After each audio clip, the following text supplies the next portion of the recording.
Sure. So this article concerns what the variance inflation factor score, or what's commonly known as a VIF score. And this is used by scholars throughout the social sciences, even in the hard sciences as well, to dismiss concerns about multicollinearity within the context of ordinary least squares regression. And this has become the dominant diagnostic to again dismiss concerns regarding multicollinearity. And it's become so dominant, in fact, that I have looked for the last few years. About 35,000 papers appear to be referencing it every year within the context of multicollinearity. That was based on Google Scholar searches. So it's really used very widely throughout the social sciences. But I noticed that it really didn't have the logical basis that people seem to think it does. And I thought it would be worth doing a paper that delved into that. So what people usually do is they will say that I've now run a regression. I have two variables. They might be moderately to highly correlated, 0.4, 0.5, 0.7. And now I'm getting statistical significance for at least one of my variables. Say one of the variables is hypothesized, the other one might be a control variable. So for the hypothesized variable, yeah, I'm getting the significance and I'm getting the direction that I want. But there's this other variable, which is correlated with my hypothesized variable of interest. And that, again, may be a control or another hypothesized variable, but it's kind of correlated. And that might be demonstrating statistical significance, but moving in the opposite direction. So even if, this other variable should normally, say, have a positive effect, all of a sudden, when I put it in together with my variable of interest, it has this negative effect now, and my variable has a positive effect. And so this is a situation I think many people have experienced, where we're wondering why two variables, when you put them both in a regression, the coefficients tend to kind of move off. One shoots up, one looks a little too big in the right direction, and the other one perhaps is in the completely wrong direction. And that is a result of the fact that the variables are correlated plus some other factors, and that I can go into when we talk a little bit more. And so this is a concern to people. People have noticed that there's not something quite right about this, but then along comes the VIF score, and people say, as long as I calculate out this score and say it's less than 5, or some people say less than 10, less than 4, I've even seen 1 or 2 say less than 20, then we can just somehow assume that multicollinearity is not a problem, and we can just proceed and assume all the results are fine. And that's kind of the norm that people do. And I started to really dig into this because I noticed how frequently people were referring to this. And I noticed that, there's not a lot of logical basis for that. Now, first of all, what the background of the VIF score is just going back, and if you look back to methods work from 30, 40 years ago, the whole idea of the VIF score, again, it's called the variance inflation factor, right? So it increases the variance. It inflates the variance of the independent variables when they are highly correlated. And the idea of wanting to keep it low is, well, if this VIF score is low, that means the variance is not going to be that out of hand. And what that actually means is that you're less likely to get type 2 errors. In other words, you're less likely to be in a situation where you're getting no statistical significance, but really the variable in reality does have a true effect.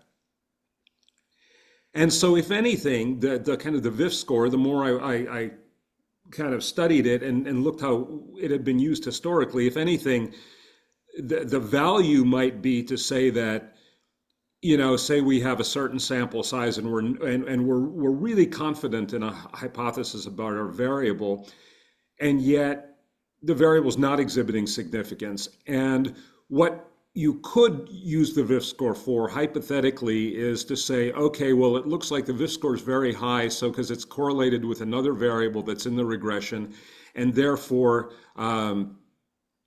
you're not seeing significance. And that might be a legitimate approach to, or a legitimate basis for using the VIF score. The problem is that nobody uses it for that. So instead, what everybody, somehow that got turned into using VIF score to or buttress or justify your statistically significant effect. So you say, well, I have a variable, it's a hypothesis is supported, statistical significance is there, and there's this pesky other variable kind of going in the opposite direction that's highly correlated, but we're going to ignore that, and we're just going to say, well, the VIF score is under 10, so that's none of this is a problem. And so there's just no basis for this. There's no basis to use the VIF score to be able to say that because the VIF score is low, therefore somehow the statistical significance that we've achieved is better than if it would have been achieved otherwise. So there's really no basis for saying that. And yet that's how people do it. That's how, and I'll give any viewers of this video a challenge, is to say, because I've done this several times, just go to Google Scholar and Google VIF score and say whatever your favorite relevant journals are, say, organizational journals, whatever. So Google VIF or variance inflation factor and be sure to get the right journals. Pull 50 articles like that and take an hour and just quickly access each of those articles and look at what they're doing with the VIF score. And I will guarantee you, because I've done this several times, I will guarantee you that 49 out of 50 are saying we got statistically significant results, and therefore we can ignore the multicollinearity because the VIF score is below 10 or below 5 or whatever it is. That's what everybody's using it for. And again, there's just no basis for using this in this fashion at all. So in the paper, the paper is just basically an exposition of why this doesn't really make any sense. And the basic idea, we actually also, the reviewers kind of had us push a little on just more basic methodological theory. And so I was very pleased to come up with a methodological example of a case where, say, you have two proxy variables, and they're both correlated, but they're both proxying for a variable that we know is omitted. And in that kind of case, the two proxy variables are going to be highly correlated because, again, they're correlated with this omitted variable, but neither of them is the omitted variable, right? So they're just proxies. And what you see is what I demonstrate in this paper, and was able to demonstrate that in that case, just the fact that the proxies are correlated, even if neither of them has their own effect, it's only their effect works only through the effect from an omitted variable, you will see that the coefficients move off in opposite directions. One of them ends up being positive, one ends up being negative. Even if the true effect, again, the true correlations through the omitted variable are both positive and might be very similar, but yet you see these coefficients in a regression that includes both of these proxy variables going off into opposite directions. And one of those results might be reasonable as a proxy variable, but the other one, which has the opposite direction, is just nonsense, right? That is just strictly a false artifact of this kind of usage of having either an omitted variable, or I talk about a common factor in another paper. And what I demonstrate is you can have, in this situation, you can have ridiculously low VIF scores. So again, we say, oh, the VIF score should be lower than 5, and then there's no problem. Well, I'm able to show that, and just, this is all analytically. I do it all through the mathematics of ordinary least squares regression. It's not that hard to calculate out analytically exactly what kind of results you'll get using OLS. And what I find is you can have VIF scores that are less than 2, and easily in these kind of situations you can have results that are clearly false positives. So they're actually type 1 errors. They're not type 2 errors. So all the practice to date and again, this is kind of it's a myth, but it's the standard practice is to do these VIF scores. So I'm not criticizing people for doing them or for using them. They're just kind of doing what everybody else is doing and says it works. Mhm. They're not methodologists, and that's fine. But it's just there's no basis to use a VIF score to say that my statistically significant results are not being influenced by multicollinearity. There just is no basis for that. So that's what the paper is involved in. It just kind of works through a lot of these examples using some pretty straightforward mathematical analysis. No simulation. This is all direct analysis straight from the premises of ordinary least squares regression. And nonetheless, you can verify all these results with simulation if you want. Just to say, hey, let's stop doing this. It makes no sense to do. It makes no sense to report these VIF scores as being supportive of your statistically significant results. There's no logic for it. Let's stop and let's deal with the fact that this is really kind of a difficult situation for the empirical researcher to be in, to have variables. Maybe they're interested in, again, in terms of hypothesizing, they're interested in one variable, maybe in both.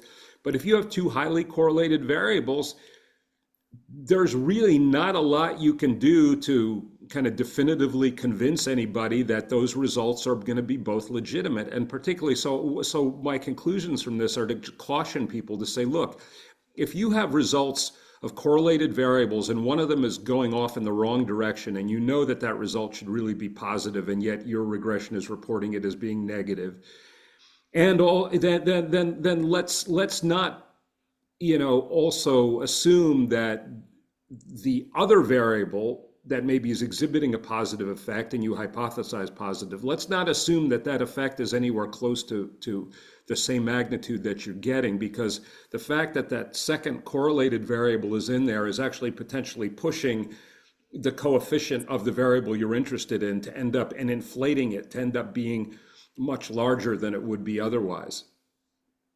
All right, so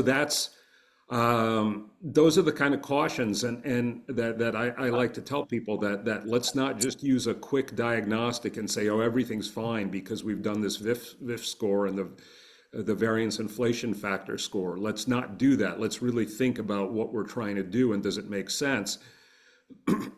And it particularly it's particularly a concern in issues where maybe you don't even have such strong theory. Maybe you say, oh, gee, this variable, we thought it was going to be positive, but now it's negative. So it's time to do some new theorizing because it's such a surprising, interesting result that we got a negative effect on the one variable. Well, that might just be a collinearity effect. That might be a false artifact, right? A false positive. So don't think that you found something really interesting and counterintuitive because one of your correlated variables has the opposite sign than what people might expect it to have. It's likely just, again, an artificial artifact of this multicollinearity. So I say let's really be careful and let's not be overly tricky in our theorizing, and let's not, I think our field sometimes has a desire to find all kind of counterintuitive results. Let's not feel we need to be counterintuitive because all you might be ending up with is a false positive in the hopes of finding something that's counterintuitive.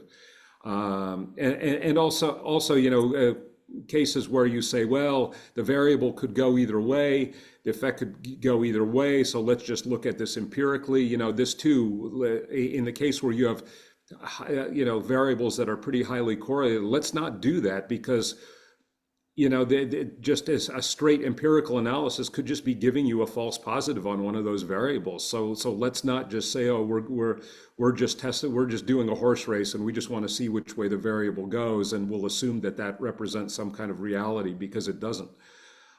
So just if you do have variables that are highly correlated, let's be careful. Let's worry about these variables going off into to opposite directions. Don't use something like a VIF score. And there's a little somewhat more complex test that people do called the condition index that has the same kind of problems. Let's not do these tests and just think everything's great because we've done them. Let's try to actually look at, what happens. One thing I recommend too, why don't you take out one of the variables and then put it back in? I'm not saying just omit the variable permanently. I'm saying let's look at it. Let's look at your hypothesized variable both with and without the other variable in the regression.